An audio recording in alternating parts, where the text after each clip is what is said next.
ഒന്നാമത് കഴിയുന്നുമില്ല, നീ എന്നെ കെയറാക്കുന്നുമില്ല, എന്നെ കൂട്ടിയാക്കുന്നില്ല.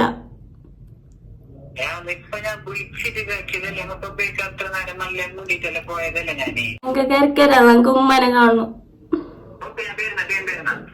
വേണ്ട, ഇപ്പൊ പ്രാങ്ക് ആയത് ഞാനാണ്. അപ്പൊ അറിയാല അങ്ക് കഴിച്ചതായിരുന്നു, എന്തെന്നറിയില്ല.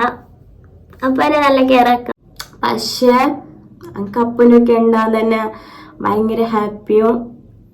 ഞാൻ അപ്പനോട് തന്നെ നാട്ടിലിരിക്കുമ്പോ പറയുന്നു, ഇപ്പൊ അപ്പന് ചെറിയ ജോബുള്ളത്, അപ്പൊ അതുകൊണ്ട് തന്നെ എന്നെ കൊണ്ടുവരാനുള്ള ആ സിറ്റുവേഷൻ ഒന്നും ഇല്ല. എന്നെങ്കിൽ ഞാൻ പറയുന്ന അങ്ങനെ റൂമൊന്നുമില്ല, പ്രശ്നമില്ല. എന്തെന്ന് വെച്ചാല് നിങ്ങക്ക് കിടക്കാനുള്ള ഒരു പ്ലേസ് ഉണ്ടെങ്കിൽ മതി, ഞാൻ വന്നോളൂ. എനിക്ക് വേറെ പ്ലേസ് അങ്ങനെ ഒന്നും വേണമെന്നില്ല, വേറെ സൗകര്യം വേണമെന്നില്ല. എനിക്ക് നിന്റെ ഒപ്പം ഉണ്ടെങ്കിൽ മതി. അങ്ങനെയാണ് ഞാൻ പറയുന്നത്.